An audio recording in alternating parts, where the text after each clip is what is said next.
Okay, good morning, everyone. Thank you for attending today's webinar. It's 10 o'clock, so I think we'll get started. My name is Carrie Minnick, and I am the partner leading our nonprofit team here at DWD. On the screen, we also have our other members of our nonprofit team, Phil McKenzie, Tyson Moore, and Audrey Sadison. Just a few things before we get started. This webinar is being recorded. The recording will be available on our website later today. So if you'd like to rewatch it or share it with someone else, that's great. A copy of the slides will also be emailed out to all of the attendees after the webinar today. If you have questions during the webinar, please use the question and answer toolbar within Zoom, and we will try and answer all of those questions. If for some reason we don't get a chance to answer all of those during the webinar, we will follow up with you afterwards. So again, want to thank you for joining us today, and let's get started. So today's topic is financial sustainability in an uncertain funding environment. So as I'm sure you all know, we're operating in a moment where many nonprofits are feeling pressure from multiple directions at once, whether it's government funding cuts or delays, donor fatigue, increased competition for grants, rising personnel costs, higher operating expenses across the board. In that environment, we sometimes hear organizations say, well, at least we balanced the budget this year. And while that matters, today we want to challenge the idea that a balanced budget automatically means we want to challenge the idea that just because you have a balanced budget doesn't automatically mean that the organization is financially healthy or sustainable. In this session about financial sustainability, we're not just going to talk about budgeting. More importantly, we're going to talk about what boards and nonprofit leaders need to understand before the organization is under stress, not after options are limited. This webinar is designed for both small and large nonprofits. So we know some of those smaller nonprofits have limited staff and capacity, while larger nonprofits, may have more staff and more capacity, but they might have more complex funding streams. Also, board members, executive directors, staff. So we know, looking to see who's in on this webinar today, we have across the board mixture. So we want to try and address something that will help all of you. All right, so why does sustainability matter now? Again, we have a lot of issues going on within the nonprofit sector. Again, the reduced and unpredictable government funding. Donors are being asked to give more often by more organizations. Costs are rising faster than many funding sources allow. There's increased expectation for impact, reporting, and accountability. Also, what makes this especially challenging is that many of these pressures show up gradually, not all at once.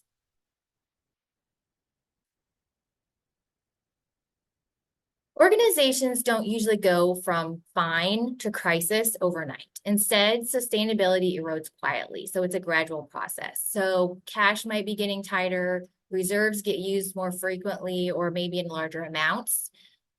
Staff vacancies stay open longer, strategic decisions get delayed, and boards often don't realize how much risk is building until a moment of real stress occurs, like a funding loss or an unexpected expense forces the issue in front of them.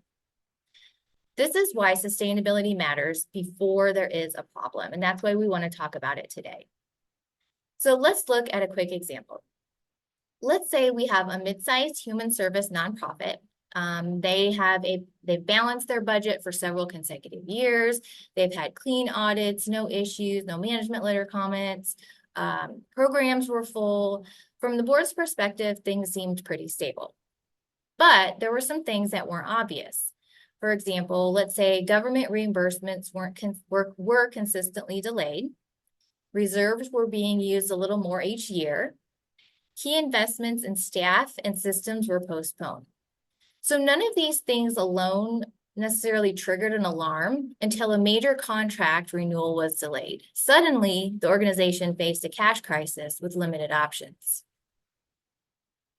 So as we can see here, the organization didn't struggle because it ignored its budget. It was doing all those things correctly. Again, it had the clean audit, the balanced budget, and so forth. It struggled because sustainability was quietly eroding beneath the surface in all of these other areas, and it didn't come to the surface until there was a huge issue.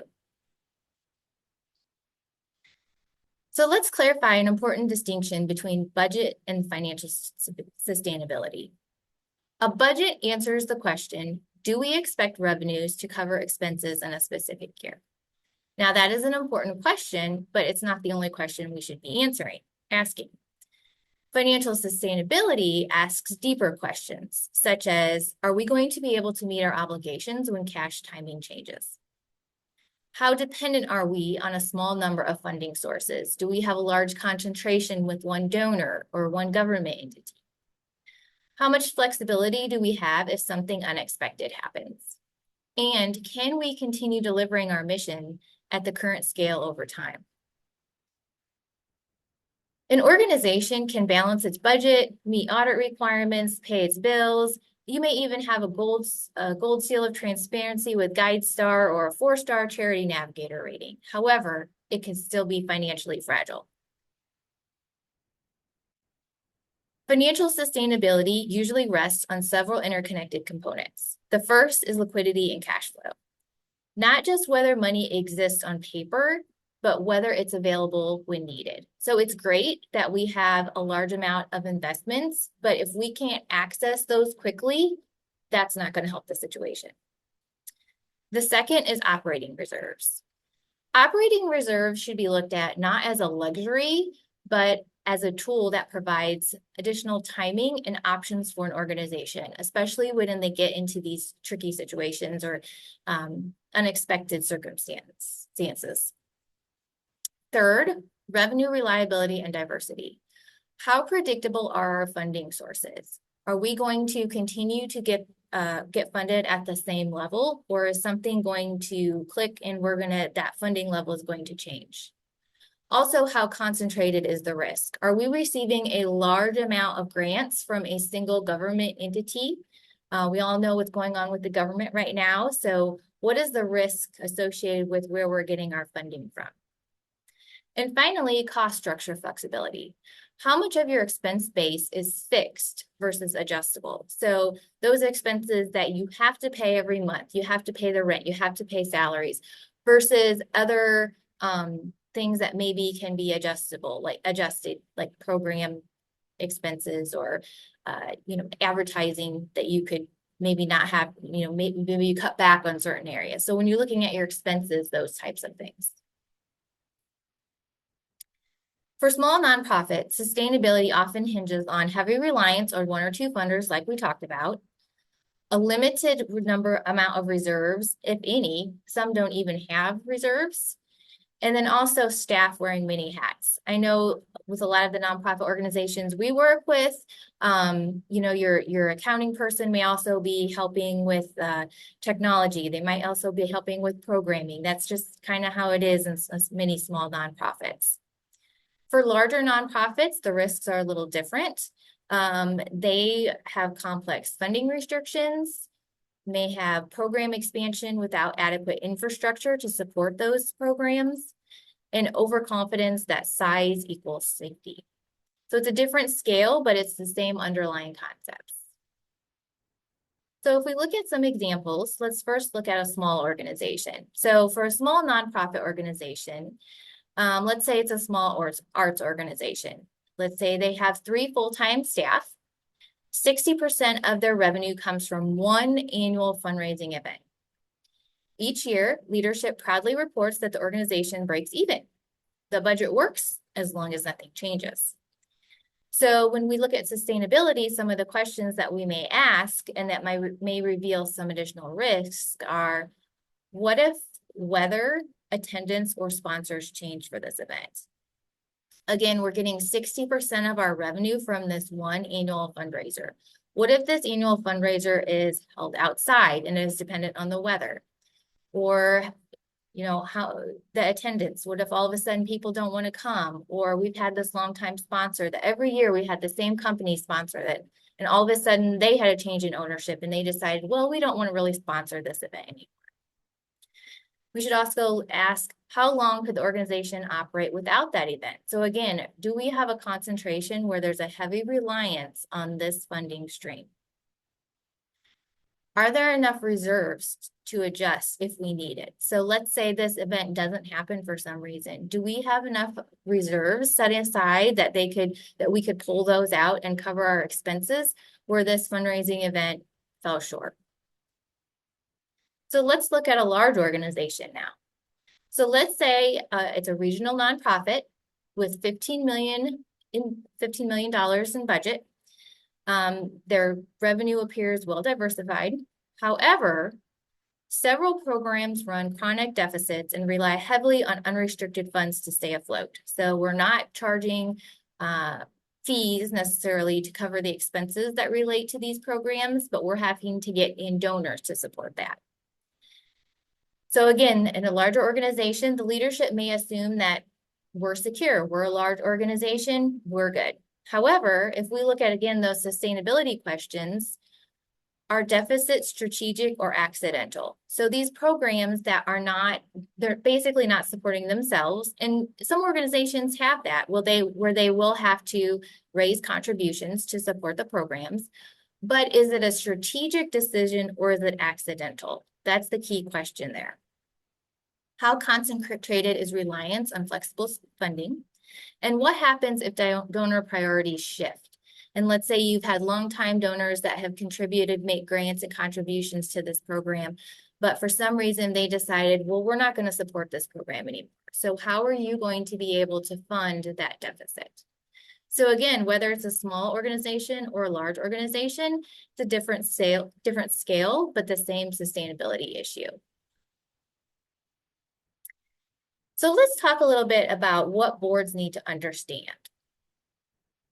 Boards have a fiduciary responsibility for financial oversight. That doesn't mean that they're going to come in and manage the day-to-day finances, but they need to understand finances, the organization's finances, where they're at. They also need to focus on asking the right questions. Again, those sustainability questions, not just is the budget balanced? They also need to ensure that the leadership within the organization has the tools and also the time to plan ahead for these things. So again, the strategic planning. One of the most common challenges that we see is that boards review the financial statements only to confirm that nothing looks wrong. So maybe your financial statements are part of your consent agenda, or it's a very quick item on your board meeting agenda. And okay, they look at it, okay, looks good, same as last year, no, same as last month, nothing looks out of sort, so we're good. And that's really not, that's fine, that's how it looks, but we need to ask some more questions in order to ensure that our organization is sustainable. So again, these questions include what could go wrong? And again, how prepared are we? So that's kind of related to risks assessment. So if your organization hasn't done a risk assessment to see where the risks are, where anything could impact your organization to prevent it from performing its mission. What assumptions are built into our financial projections? And are these assumptions going to change anytime soon? And how long could we operate if a major funding source changed? Again, that's looking at the reliance on the concentrations of where we're getting our money from. Some example questions that boards should feel comfortable asking. And again, I'm kind of focusing on like the board's view of this, but these also apply to management and internal staff as well when you're looking at your financials. How predictable is our revenue? Again, are we seeing the same revenue sources month after month, year after year? How much of our budget is truly flexible? Again, how much control do we have over the different expenses? What are our reserves for and when would we use them? So not all organizations have a reserve. That's okay. If you don't, you might want to consider, hey, should we think about putting one into place? If you do have a reserve, you should have a written policy that talks about what the reserve is for, when it can be used, how you can who can access it, how it can be accessed, and then also like the repayment of it if you're going to put funds back into it. So there should be some kind of written policy in place that relates to your reserve funding. And then also, let's look at some different scenarios from the board level or management's level. So, if funding declined by 10%, 20%, what decisions would we make differently if that happened? And again, that's just kind of some scenario planning. So you're getting ready for the future. Again, we want to think about these things before it actually happens. So in case it does happen, we're prepared and we know how to respond. And again, these questions, they're not about panicking. We're not saying that these things are going to happen, but what if they do? We want to be prepared in order to make sure our organization can continue to provide its programming and serve its mission. A board that understands financial sustainability can support better strategic decisions because they're prepared, they're looking in advance, not just what's going on currently, can reduce crisis-driven leadership and also strengthen trust between the board and the staff because the staff know that the board is there to support them. You're playing on the same team, trying to meet the same goal. So let's talk about another example, and this one's called the Comfortable Board.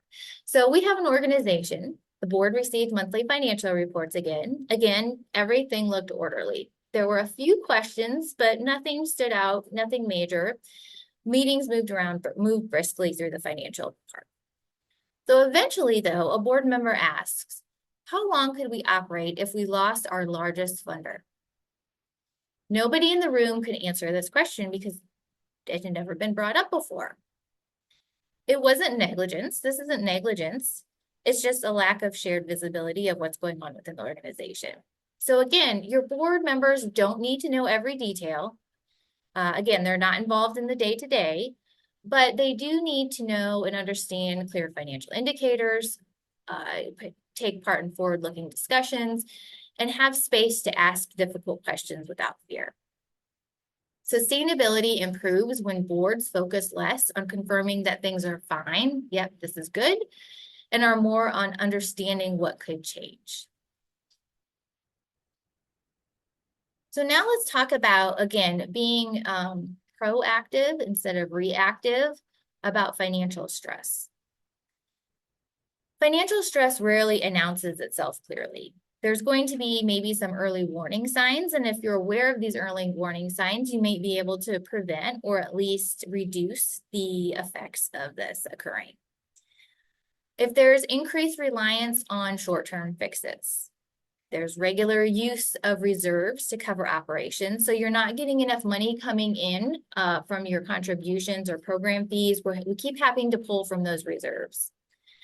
If there's a delayed investment in hiring staff or implementing new support systems, maybe technology is old and we really need to get some new fixed assets in here or computers in here to provide to really provide our program efficiently and effectively. If that's being delayed, that could be a sign. If there's optimistic revenue assumptions without contingency plans. So some of those things, like if this is going on, hey, this might be leading to something down the road. Again, for smaller nonprofits, this might look like cash shortages between grant payments. We're really relying on those grants coming in, and we can't pay our bills until we get this next contribution. If leadership is filling the gaps personally, and this could either be monetarily by providing contributions, or if they're filling in like lack of staff, like if you can't fill those different staff positions and your leadership is filling those in. And then programs continuing without full funding. And if we look at a larger organization, it might show up more as cross-subsidizing underfunded programs. So let's say program A is, they're relying heavily on program fees and we're getting a bunch of program fees in and, oh, we got this grant as well to fund it. But program B over here, they're relying 100% on contributions and we're not getting the contributions to support that. So we're pulling some funds over here from program A to cover program B. That's not a good thing. So if that's happening, we really want to look into that.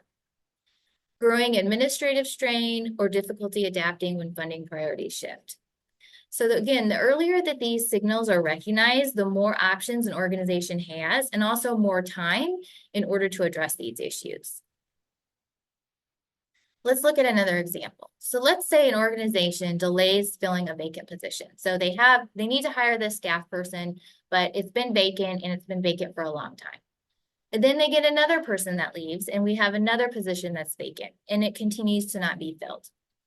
However, leadership, they're not worried about it. They're saying that it's temporary, other staff are covering the gaps. But meanwhile, during this time, cash flow tightens. We're not getting as much cash in. Reserves are again being used more frequently, and decision-making becomes reactive. We don't have time. We're trying to cover all of these fires. We don't have time to proactively make decisions on how we're moving forward. Again, for small nonprofits, this often looks like leadership absorbing the strain personally. For larger nonprofits, it looks like departments quietly carrying underfunded programs. By the time the stress becomes visible, operations are already limited. So we're past the time where we should have made decisions. So again, looking to see what kind of these stress factors are currently in place or that could come up before we have an issue. So let's talk about how to build a more sustainable organization. Let's move from reactive to proactive. Sustainability is not about predicting the future. We don't know what's going to happen. We don't know what's going to happen with the government funding. We don't know what's going to happen with the people that we serve and how much need they're going to have for our programs. But we need to talk about our organization's ability to respond to these changes in the future, the unknown. So what does that include? It includes aligning strategy with realistic funding capacity. So hopefully you have a strategic plan in place. If you do not, I would recommend putting a strategic plan in place. And then also looking at your funding capacity. We want it to be realistic. You know, we talked a little bit about budgets. Sometimes budgets kind of, the revenue gets plugged. Okay, we want to balance our budget. So here's our expenses. We're going to fill in the hole with contributions. Even though we've never gotten that many contributions before, we want to make a balanced budget. So we're going to kind of fill that hole with that. So when we're looking at realistic funding capacity, let's look at, okay, realistically, how many grants, how many contributions can we get from foundations? How much support are we getting from individuals? If we've never had an individual give us a $100,000 gift before in the past, they're not going to give us one this year likely. So looking to see where our history of funding is and what our true realistic capacity is for that. Being intentional about reserves, not accidental. So again, you know, those reserves, if you have a reserve, you know, that cash that's set aside for an emergency, that's great that your organization has that available. But we want to be proactive, but also intentional about using those reserves. We don't just want to, oh, we need some extra money, so we're just going to pull from our reserves. So obviously that's what they're there for, is to use them in emergency situations. But we also want to make sure that we are being intentional about those and what we're using those for. We don't want to have too much heavy reliance on that because it's going to be more of a Band-Aid, not a long-term fix. Again, regularly discussing risk at the board level. So again, what risks are there that are going to impact your organization's and its ability to meet its mission? This could be funding sources, but it could also be staff. Do you have enough staff and volunteers to carry out your mission? It could be the need for what you're doing within the community. It could be a lot of different things, not just all financially. And all those different non-financial things are going to impact you financially.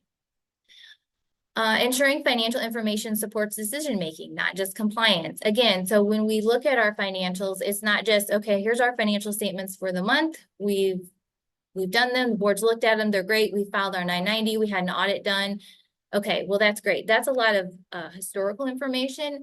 We want to be able to make future decisions. So here's our information. Let's compare it to our financial information. Let's compare it to our budget to see where we're at, where we're going. And if we haven't met our budget, if we're off, why?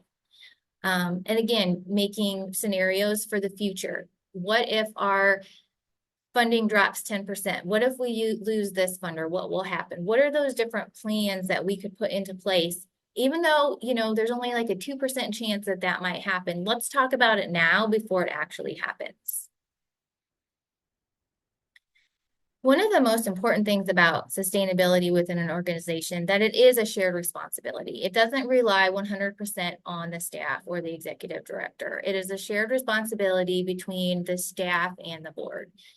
So staff provide the insight into operational realities. They're the ones that are there day to day. They know what's going on at the lower level, or not lower level, but like the detail level. While the leadership connects strategy and finances, and then the board is providing perspectives, accountability, and long-term focus. So again, each piece is important and has to work together for the organization to be successful.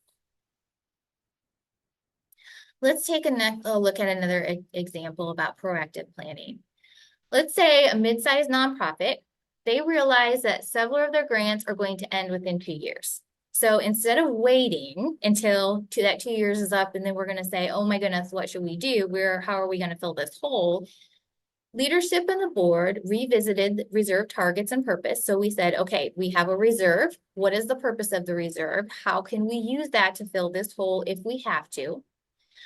They modeled multiple funding scenarios. So again, okay, if we lose these grants within 2 years, what different funding scenarios are, what are the options? And then aligns growth decisions with reliable revenue. Nothing about the future became certain, but the organization gained time and choice. Sustainability doesn't eliminate risk. So yes, there is a risk that they're most likely going to have these grants end within 2 years and they might not ever get them back. But if they talk about sustainability now and determine what could be done in the future, it gives the organizations options. All right, so what does this mean for board members and for staff and leadership? What can you take away from this piece? So for board members, let's focus on less on did we hit the budget and more are we resilient? Ask forward-looking questions, not just historical. It's good to know what happened in the past because that's going to define where we're going in the future, but let's focus more on forward-looking questions. And then also always supporting leadership in planning for uncertainty. For staff and leadership internally, presenting financial information in ways that support understanding. Again, the board's not there in the day-to-day operations. They might not know as much as you do, obviously, because they're not there. So providing that information that they need when they're making decisions, being honest about risks and constraints, and using sustainability conversations to guide strategies. So again, we don't just want to report, we want to have discussions and we want to be able to move forward. So regardless of the role, financial sustainability is about protecting the mission impact over time. We don't want to just survive this year and the next year. We want our organization to be sustainable over the long term. So I wanted to provide this financial sustainability checklist for boards. And again, this is also could be used internally. So board members should be able to ask the question, do we know how much cash we currently have available? Not just the total on the financial statements, not just at the end of January, we had X dollars of cash. We need to know how much cash we actually have available. Like if we had to pay bills tomorrow, how much cash do we have? How much can we pull out right now that's liquid? Are we aware of cash flow timing risks? So these would be like if there's delayed reimbursements, a lot of times if you get government funding, they don't always necessarily pay as timely as maybe some other funders. So what is the schedule of your reimbursements? If there's seasonal fundraising, so a lot of money comes in at this time of year because that's when we have our big fundraiser. And then just, general grant payments. So when are we expecting to get those grant payments in during the year?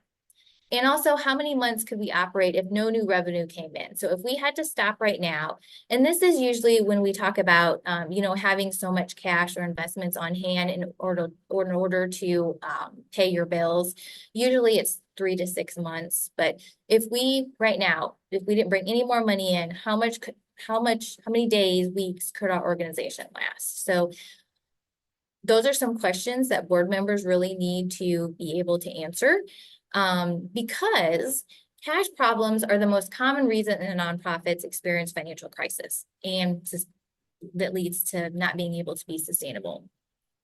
These often occur when budgets appear balanced because, again, here's our balance, but that really, our budget, but that really doesn't talk about our cash, our liquidity, what we have to spend, and so forth.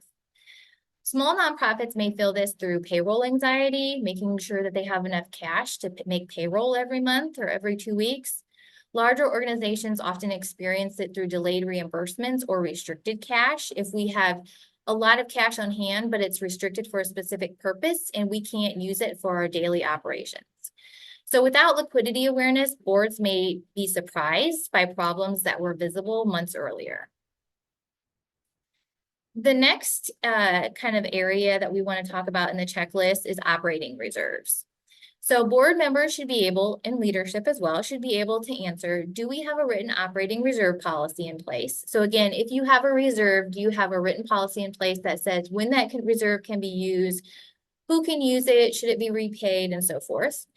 Do we clearly understand the purpose of the reserves? And are reserves used intentionally and strategically, not routinely? So if we're just relying every month to pull money from our reserves to make payroll, that's probably a red flag that there are some issues there. Operating reserves provide time and options for nonprofits. Without reserves, organizations are forced to make rushed decisions. You might have to cut programs, staff, or services at the worst possible moment. For small nonprofits, reserves can mean survival through disruption. For large nonprofits, they provide flexibility during funding shifts or strategic transitions. Next, we have revenue reliability and concentration. So board members should be able to answer the following questions. Are we overly dependent on one or two funding sources? Again, do we have a large reliance on a certain grant? What if that grant were to go away? How predictable are our major revenue streams? Do we get them every month? Do they pay on time?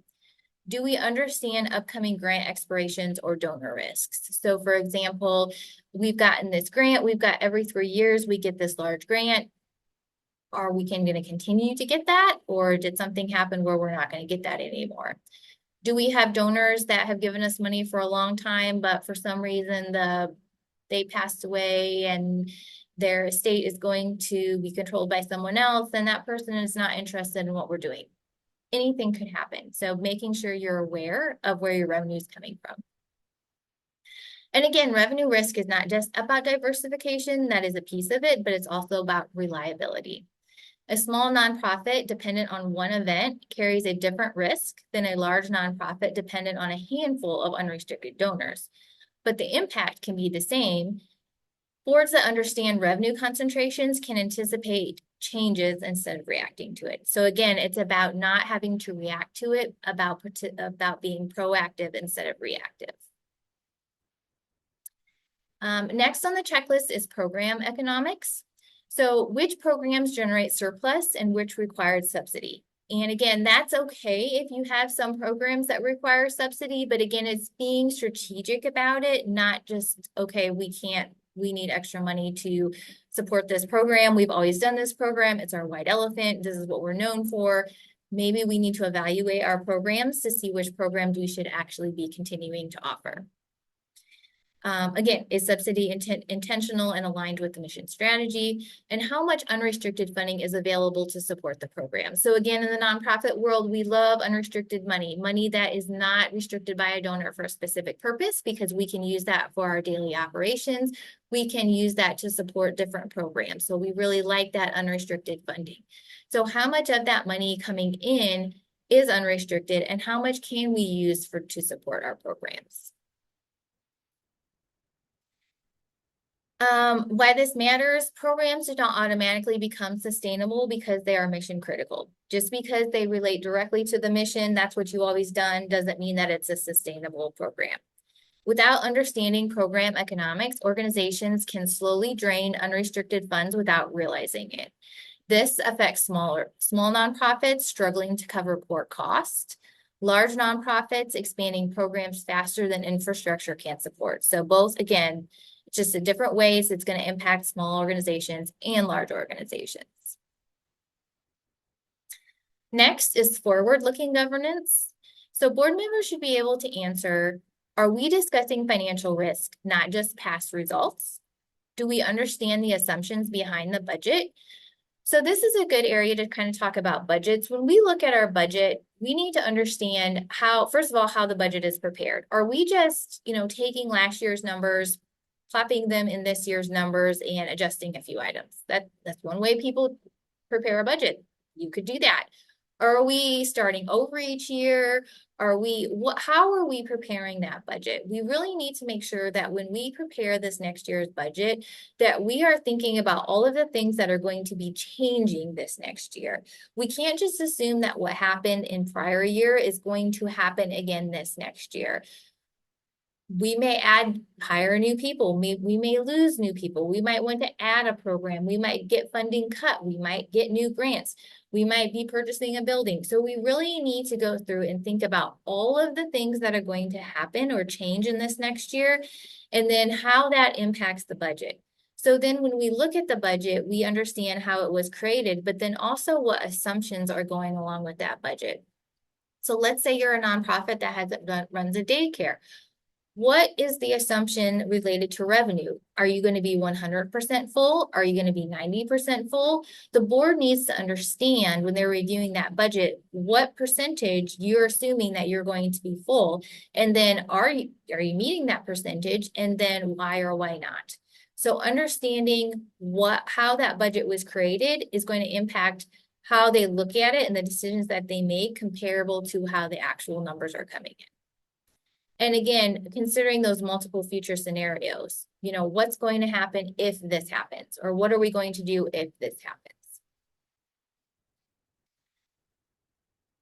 Why does this matter? Boards exist to provide long-term stewardship. Again, hopefully this is how your board is set up. Boards don't exist just to be rubber stamping things. We don't want, and I'm sure the executive directors on the call can say, they just don't want a rubber stamp for approval. Forward-looking governance helps organizations make better trade-offs, communicate more honestly with funders, and avoid crisis-driven leaderships. This applies equally to $500,000 organizations and $50 million organizations. The difference is only scale, not responsibility. Next is I want to talk about a sample board level financial dashboard. So those are kind of some of the questions that both board members and leadership should be able to answer related to sustainability that will kind of help them understand if the organization is going in the right track.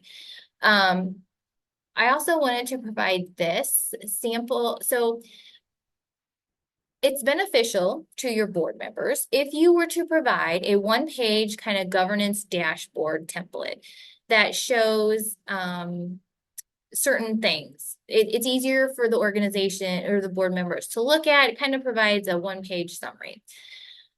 So obviously we want it to be clear, and we don't want it to be super long. We don't want the necessarily transactional detail as far as having a bunch of numbers in it. And we've kind of already talked about that one, the financials. But if you have some key items within the organization, and one of them is a financial snapshot. So this would be like a year-to-date operating surplus, deficit versus budget. Then that could clearly see where you are at this point in time. You also might want to include your cash balance as of the date of the meeting or when this report is, and then also the months of cash or weeks of cash that you have on hand. So that way the organization, the board can actually see, okay, as of today, this is how long we could exist if we got no additional revenue in. Also, the change in operating reserves compared to prior year provides kind of a one summary financial snapshot of your cash. Next, within this sample board level financial dashboard, you might want to include a revenue risk overview. So let's list our top 5 revenue sources with the percentage of our total revenue. So we can clearly see where our largest revenue is coming from. if we have this and we say 100% it's coming from donor A, that is probably not a good thing. So it's a good task to do, to go back and see where our revenue is coming from. And that way everyone is clear, has a clear understanding of where that money is coming from. Also might want to include a grant or contract renewal timeline for those larger grants, the ones that you heavily rely on. So everyone is aware of when those are going to come due, especially if there's a chance that they might not be renewed. And then also your restricted versus unrestricted revenue mix, that money that you need to use for a specific purpose versus that revenue that you have available to use for operations. Next is expense and capacity indicators. So this is your personnel costs as a percentage of total expenses for nonprofits. Personnel costs, your salaries, your benefits, your payroll taxes is usually the largest percentage of your total expenses. You can't do what you do without your people. So knowing how much you're going to be spending on that as a total of expenses is good to know. Known vacancies or deferred hires. So do we have some really key employee positions that aren't filled right now? Because number one, if they're not filled, that's probably hurting our ability to provide programming and services. But then also we need to know when we're going to get that position filled. And then also programs requiring ongoing subsidy. Again, those programs that are fully funded by themselves versus those that need to be funded by additional contributions and grants. Next part of this one-page summary, you could include some forward-looking alerts. So these would be like identified financial risks in the next 12 to 24 months. So for let's say, like, for example, okay, we know we're going to get this, we have this large government grant and we've had it for a long time, but it's going to end in 6 months or whenever. So we need to put that, people need to be aware of that. Or we know that in X number of months, we are going to have to draw on the line of credit because we don't have enough cash to get through there. So what are the key financial risks that could be occurring within the next 12 to 24 months? And the reason to point these out is that way, again, so that you can be proactive instead of reactive, waiting until these things happen to address them. Planned or potential reserve usage. So in the next 12 to 24 months, are we going to have to dip into our reserves? And key assumptions behind the financial projections moving forward. So those are kind of like, if you put together a one-page summary, because it kind of gives a high level. A lot of times boards will have a one-page sheet, but it's more historical, like how many people have we served, where's our money coming from, what are expenses, but this kind of looks more towards the future. And again, focuses more on the sustainability versus historical information and budget. I also included in the PowerPoint presentation some common financial indicators. Again, we will be emailing these slides out after the presentation to everyone, so you can have a copy of this. But I did just want to include some common descriptions, definitions of keywords. I'm sure most of you probably are very familiar with these, but in case you use this as to give to your board members or maybe to some other people that aren't as financially savvy, I did want to provide some additional assistance with describing different definitions of some of those key financial just words that we use related to sustainability and finances. So again, these will all be emailed out to you, so you don't have to write all these down. Happy to provide those to you as another resource. So again, just some closing thoughts, and I know we're done a little bit early, but this is kind of a new topic that we wanted to discuss with you. Uncertainty isn't new to the nonprofit sector, obviously. If you've been in the nonprofit sector long enough, I'm sure you have all been through different ups and downs, roller coasters. But the scale and complexity of today's challenges make sustainability thinking essential. So again, focusing on not just have we balanced the budget, but are we sustainable? Organizations that talk openly about financial sustainability make better decisions, experience fewer surprises, and are better positioned to serve their communities long term. So again, having those discussions, not just are we balancing the budget, but are we sustainable? Let's have real conversations about the real risks related to our organizations and not sugarcoating things. Oh, yes, this looks good. We've always gotten this revenue. What are realistic expectations that we have for the future, especially during this time that we are in with increased demand for nonprofit services, increased competition for grants and donors funding, and reduction in some of those grants, reductions in some of that government funding. So I think now is a really good time to address some of these different questions. And hopefully we've gone through some things today and given you some things to think about. If you have additional questions, please feel free to reach out to any of our nonprofit team members. You have all of our emails in the slides that we will be emailing out to you later. I also wanted to provide a link to our website. On our website, we have additional resources for our nonprofit organizations. We have our Mission Minded blog that talks about pretty much all things nonprofit, whether it be Form 990, unrelated business income, serving on a board, new accounting standards. We have all that available. You can also register for our upcoming webinars, and you can also view recordings of our previous webinars on there. So all of that is available as well. I just looking to see if there's any questions. So again, hopefully this was beneficial and again, gave you some things to think about. If you have additional questions, please feel free to reach out. Thank you for attending and thank you for serving the nonprofit sector and all that you do to make our community a better place to live. Thank you.